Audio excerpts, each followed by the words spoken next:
के शब्द के बारे में, किसके बारे में जानेंगे? शब्द के बारे में। तो शब्द वर्णों के सार्थक समूह, वर्णों के सार्थक समूह। सार्थक का मतलब होता है अर्थ के साथ, अर्थ के साथ, है ना, वैसा शब्द जिसका अर्थ निकले, है ना, जिसका अर्थ नहीं निकले उसका बात नहीं हो रहा है, जिसका अर्थ निकले, जिसका कुछ मीनिंग निकले, है ना। तो वर्णों के सार्थक समूह को क्या कहते हैं? शब्द कहते हैं। वर्णों के सार्थक समूह को, वर्ण को जोड़ना है लेकिन जैसे तैसे जोड़ना नहीं है, उसको जोड़ करके एक उसका मीनिंगफुल वर्ड बनाना है ना। चलिए, भाषा के आधार पर, किसके आधार पर? भाषा के आधार पर शब्द को 4 भागों में बांटा गया है। कितने भागों में बांटा गया? 4 भागों में। देखिए, भाषा को विभिन्न आधार पर बांटा गया, लेकिन आज हम लोग जानेंगे भाषा के आधार पर। किसके बारे में जानेंगे? तो भाषा के आधार पर शब्द को 4 भागों में बांटा गया, जिसका नाम इस प्रकार है। पहला, तत्सम शब्द। आइए तत्सम शब्द आएंगे। देखिए, ये हमारे तत्सम शब्द है, ये अपना तत्सम शब्द के बारे में भी बताएंगे। दूसरा, तद्भव शब्द।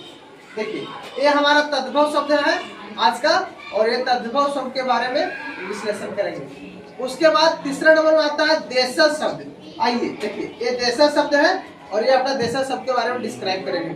फिर 4th नंबर पर जो है वो विदेशज शब्द है। देखिए, ये लड़की विदेश से आई हुई है, इसका राइटिंग देख लीजिए थोड़ा सा, है ना, और ये विदेशज शब्द के बारे में चर्चा करेंगे। ठीक है, तो चलिए अभी बारी बारी से हम आपको चर्चा कराते हैं, दिखाते हैं। आइए, तत्सम शब्द।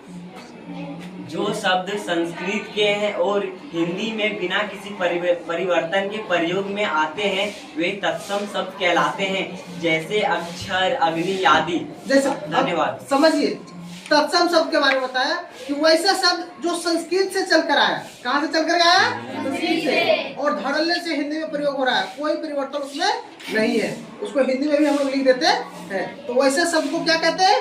तत्सम शब्द कहते हैं। जैसे अग्नि, अग्नि संस्कृत शब्द है लेकिन हम लोग हिंदी में भी अग्नि लिख सकते हैं और लिख ही देते हैं। ठीक है, तो इस तरह से हम लोग किसके बारे में जाने? तत्सम शब्द के बारे में। किसके बारे में जाने?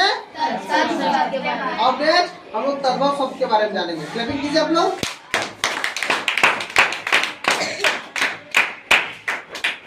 तद्भव शब्द संस्कृत से उत्पन्न पर संस्कृत से पृथक रूप ले चुके शब्दों को तद्भव शब्द कहा गया है, जैसे कुपुत्र का कपूत, घृत का घी और गधव का गधा आदि।